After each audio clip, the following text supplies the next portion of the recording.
Hello, salam, shalom, namaste, satsrikal, aloha, hola, ciao, and bonjour. It's so good to be with you. And I'm extra super happy and excited because we have such a special guest with us today. And it's Bola. Wait, help me pronounce your last name, Bola. Bola Abimbola. There we go. And Bola is an amazing clarity and emotional freedom coach. She's also an emotional intelligence expert. And actually, she's so much more than that. And I'm going to ask you now, Bola, to please jump in and tell us more about who you are and what you do. Thank you. Thank you, Samia. It's so nice to be here. Thank you for inviting me. And I love the resonance that we have. It's so nice because we are in very similar niches. And it's Indeed. always nice to collaborate with those who you share a connection with in mind, body, and spirit. So thank you for inviting me. You're So so welcome. yes, as you said, I am a clarity and emotional freedom coach and an emotional intelligence expert, in that I really give talks about how to really bridge the gaps to really connect more to who we really are. I'm also a Reiki specialist here in the UK, as well as now I've forgotten the last thing I do. You're a trauma expert. I'm a certified trauma recovery coach from the International Association of Trauma Recovery Coaching in the US. So really I help men and women from all walks of life to really remember who we are, to release the fears and the doubts that tend to stop us from really remembering that we are already in flow. We already have intuition. We can manage most of the things that come to us. And it's not about what happens, it's about how we respond to it, and that we can be happy. But we have to have a particular set of toolkits that really helps us to connect to these parts of us that are already filled with unconditional love. We are love. We are lovable and we are loved. And sometimes we have to remember these things. So really the work I do is really about helping us remember these things and releasing the doubts and the fears that tend to really disconnect us because of all the conditioning that we have had, the trauma that we've had sometimes. So that's what I do. I use mindfulness, meditation, stillness, and a number of tools. I have a degree in psychology and I've worked in the field of psychology as well as trauma recovery and teaching trauma recovery, as well as Reiki energy healing. And I've done that for over 20 years. That is so So amazing. yeah, so that's what I do. Oh, thank you for sharing that, Bola. And can you share a little bit more with us about what got you into this work? Yes, yes. When I was Now I started when I was much younger. I was about 3 years old. I knew I couldn't talk much because I was a stutterer and I couldn't get the words out. And my dad would always tell me, take your time, breathe, because he was also a stutterer. And he was a barrister and he taught me how to breathe, how to stay calm, how to talk. So this is where it started from very early on, where I had to really calm myself. I had to go from inner chaos to calm before I could talk. And it's ongoing. It's ongoing. And I remember a lot of actors back then, James Earl Jones, for instance, who was a stutterer as well from a very young age. And he now became a very well-known, articulate, world-known actor. So I had people around me that encouraged me. And that's why I always say surrounding ourselves with people that will take us to where we want to go is so key, because that is what I had from a very young age. My dad died when I was 11, so I really am thankful for that upbringing that he gave to me. He sowed the seeds, that sense of self, that resilience that helped me carry on. So that emotional freedom, that learning to really manage the emotion, was something I had to learn to do otherwise. And even now when something, triggers, I go, cow, you know. So it's taken me close to many years to actually come to that place where um, it's so easy for us to release whatever is creating that doubt or fear within us, because they're usually based around our beliefs. Right. And I had to listen to my father tell me the truth about who I was. Mm. And that really helps us when we release the beliefs that are limiting beliefs that are stopping us from having the emotions that have high vibration. Mm. Because when our emotions are of low vibration, we can go back, take a step back Mm. and actually see that it's coming from a belief, a limiting belief, a fearful belief. Yeah. Uh, and emotional intelligence is something I got into much, much later. I was in my late 20s managing a hospital here in the UK. And I had been told by the CEO that we needed to cut cost. And I went around doing that, and I was very good. And we can have, a very proficient approach to work, be Right. very focused on our task and, be very good at strategic and planning and managing our human resources. We can be very good at that. And I got straight into it. I made a savings of £2 million for the hospital. And then I felt, now I've got a really good CV, I'm going to get a job. So I applied for jobs and I got a job. And even the CEO wrote a very good CV, very good reference for me. And then he decided he was going to throw me a go away party. Mm. And we were at this party with my colleagues, directors, and, the chief exec and the deputy chief exec, and none of my staff turned up. And I thought, my goodness, I thought they liked me. Mm. And that is where emotional intelligence comes in, Yeah. because we can be very, very focused and have our goals and be very ambitious, career-minded.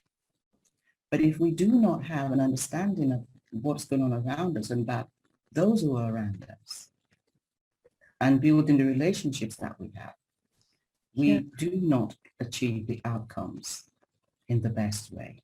Mm. And research has shown that those who have emotional intelligence do outperform those who have high IQ by 70% in the workplace.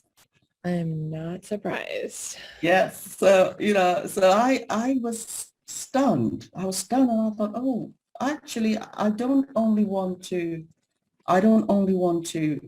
be the best manager or be the best director.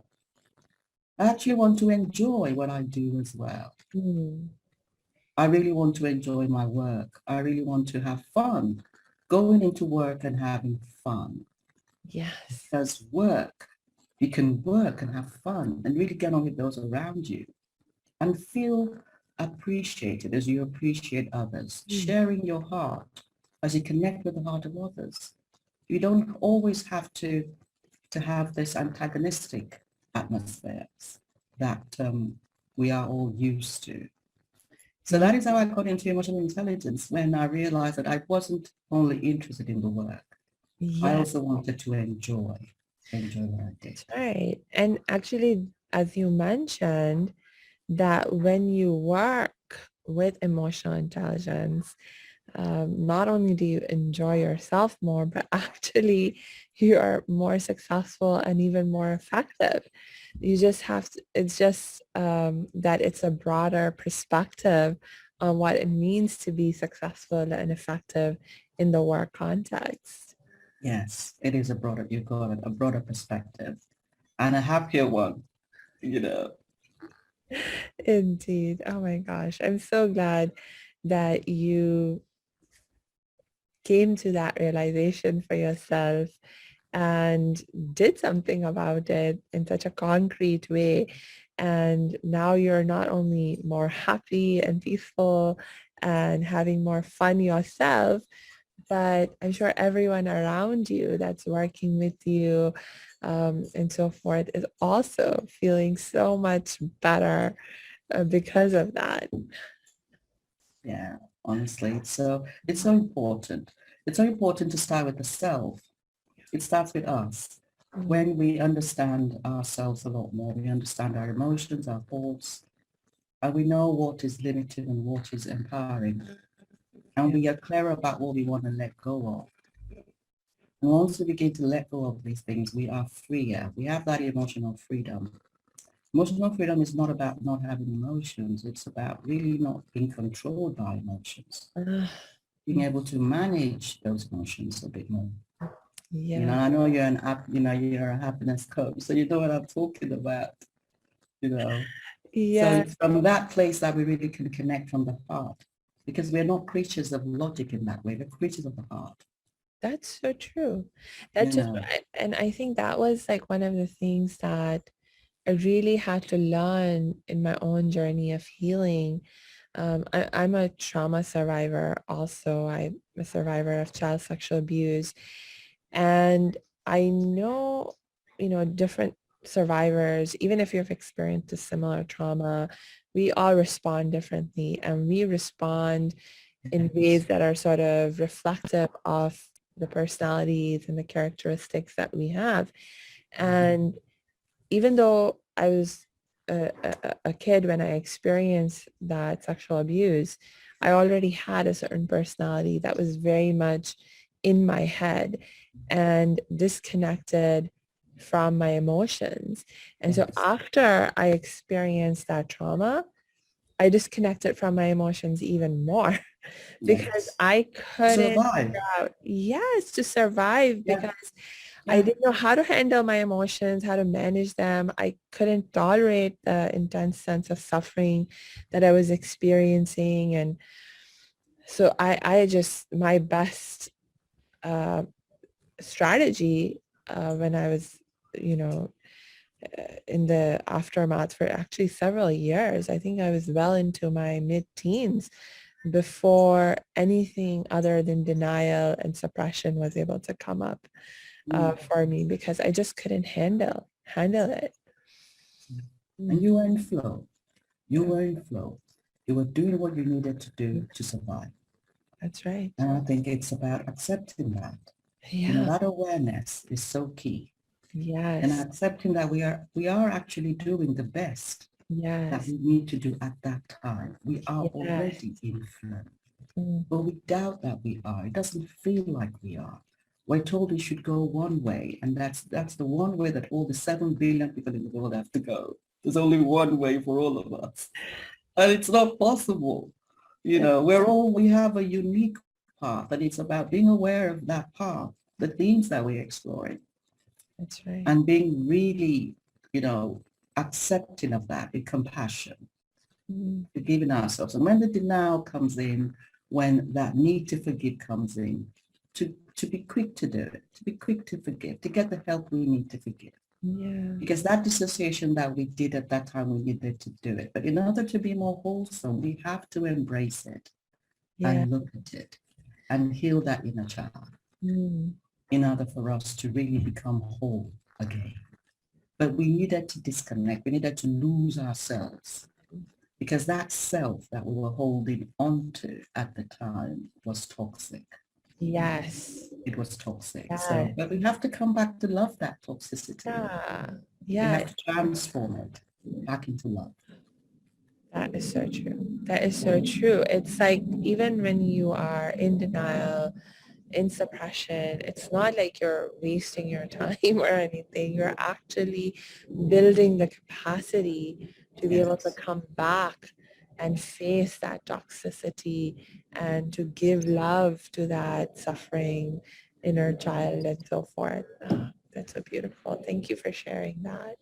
Thank you. Thank you, Samia. So, such a big aspect of our ability to heal and just go through this process, even being able to come to the point of acceptance, it requires emotional intelligence.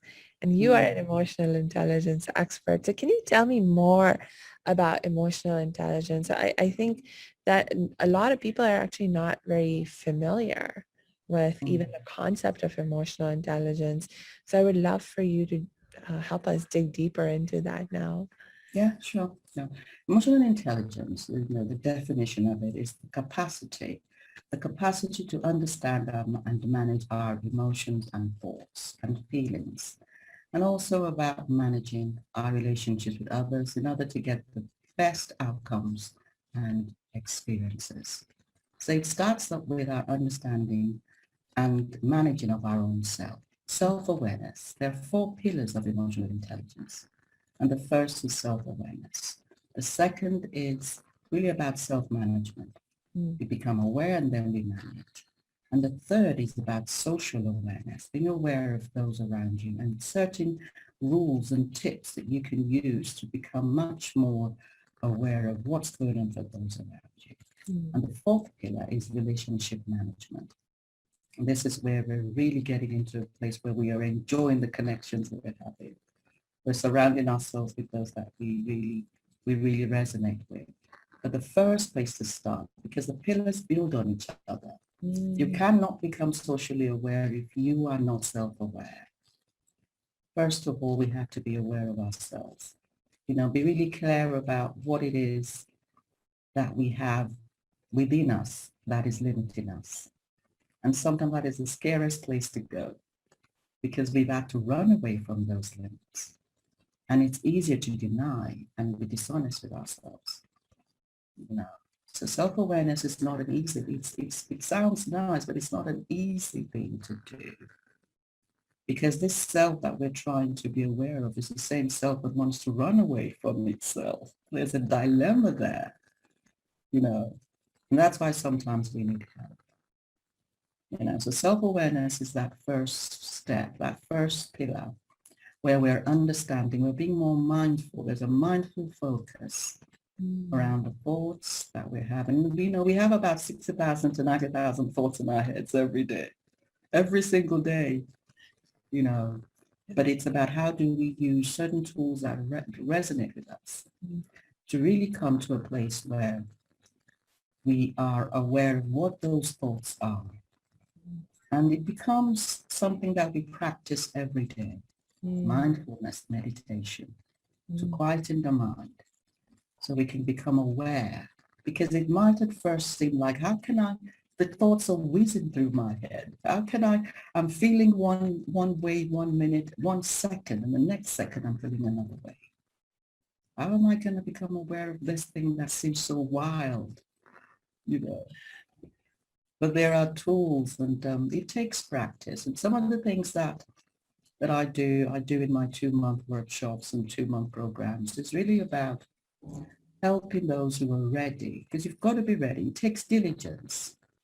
It takes compassion. It takes courage to really begin to slow down, to pause and find that time, 10, 20 minutes, 30 minutes a day, to just begin to understand more thoughts using different tools. And what I do is to hold that space, the encouragement, the expertise, to help my clients to practice that familiarity with the thoughts, the emotions, and the feelings, to identify what is keeping me high, what is keeping me low, what is empowering me, what is disempowering me, what definitions am I holding. I'll give you an example. A definition of endurance. If you have a definition of endurance that says that the person that is that has the most endurance is the one who stays in that situation that is painful, and that is the person that is that has the most endurance. Or you could have a definition of endurance that states that you are aware of when things are painful or when you have suffering around you, and you're quick to really set your boundaries, manage your boundaries, and find a solution. That is the definition of endurance that is empowering. Because when we have definitions that do not empower us, we will get involved in behaviors that do not empower us. So the definitions that we have, that is self-awareness. Really becoming aware of the thoughts, the meanings, the definitions, the words we use, how we self-talk, So in my community on Facebook, I'm always talking about self-awareness, trying to identify, how do you feel about this? What's your opinion about this? What's your definition of this? You know, and it's about really coming to a place where you understand, you accept the good and the bad, the ugly, everything.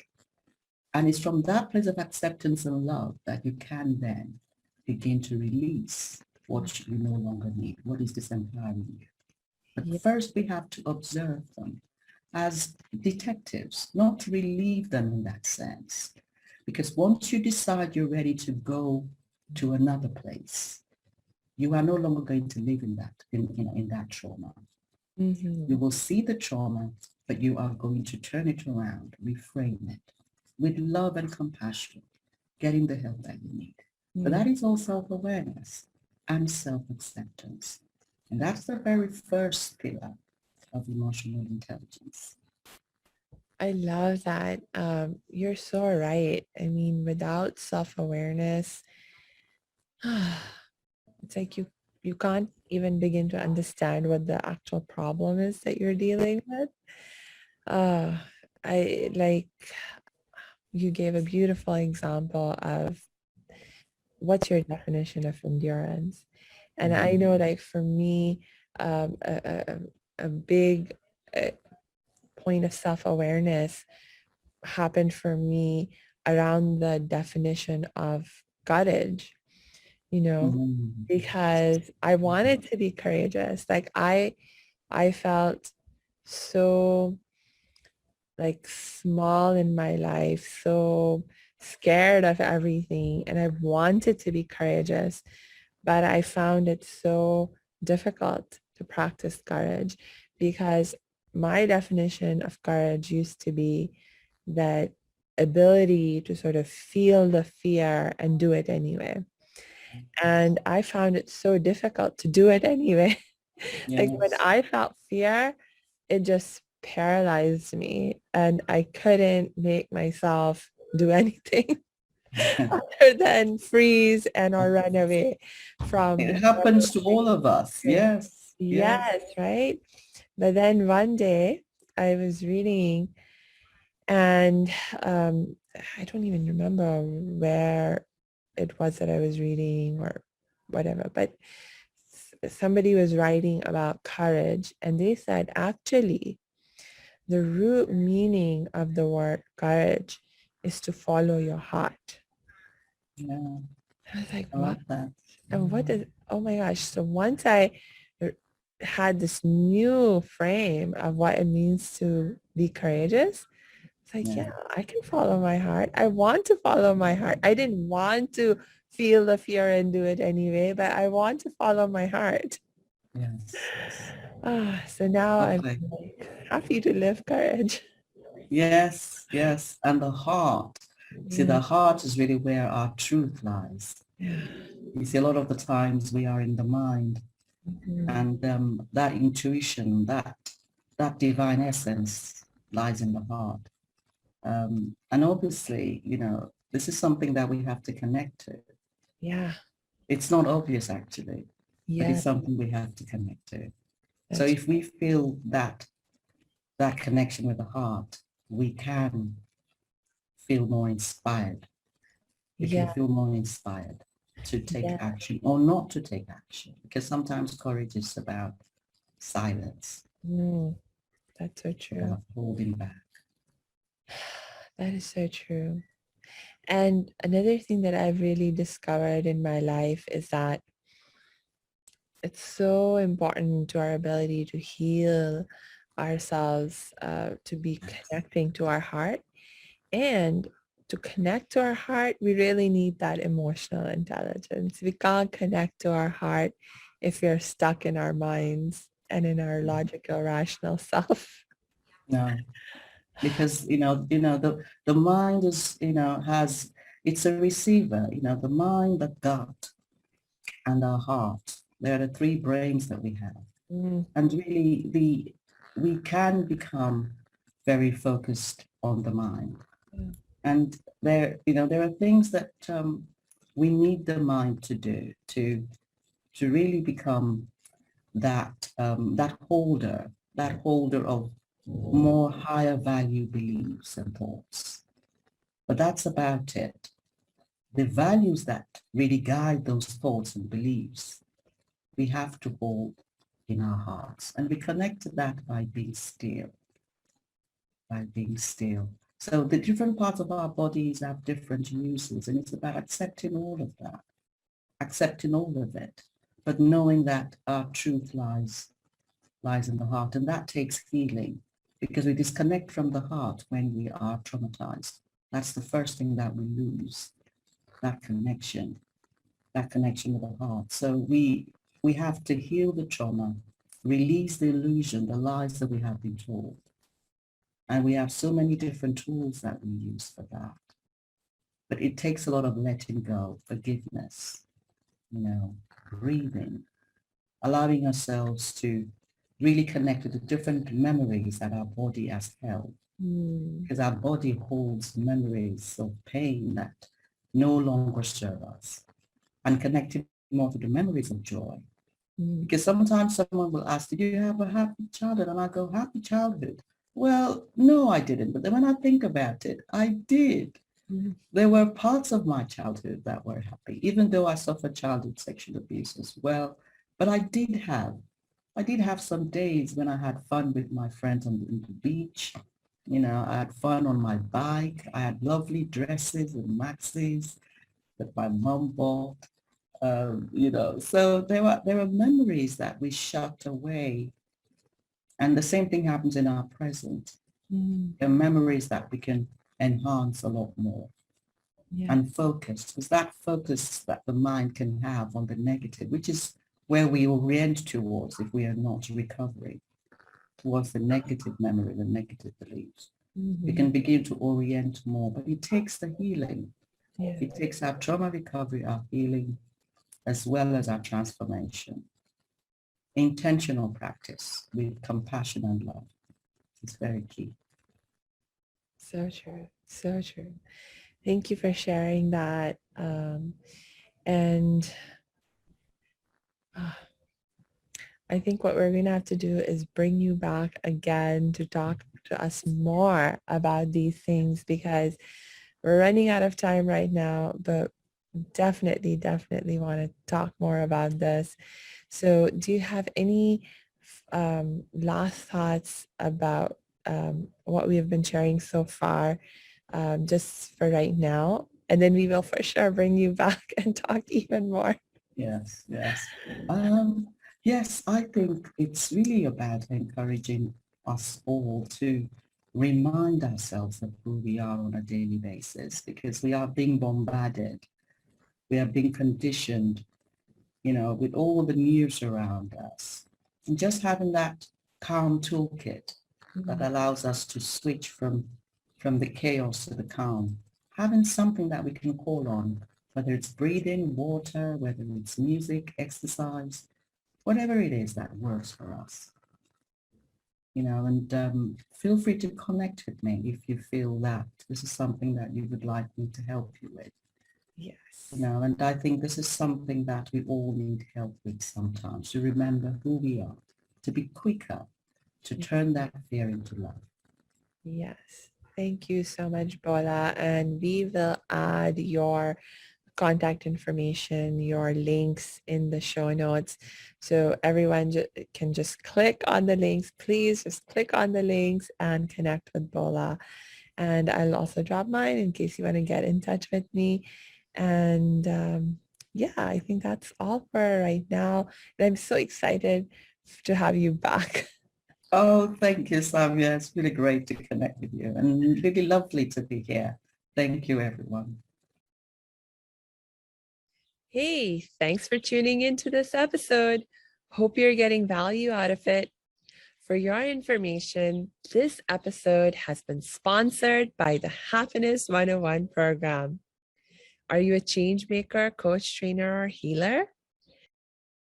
Are chains of fear holding you back from making the impact and income you desire? using a unique combination of positive psychology and the spiritual wisdom of our most effective change makers. The Happiness 101 program helps you break through your limiting beliefs and manifest the abundance and success you desire with fun and ease. Interested? Book a free Happiness 101 exploration call with me, your happiness expert, Samia Bano. Just use my online calendar link in the show notes.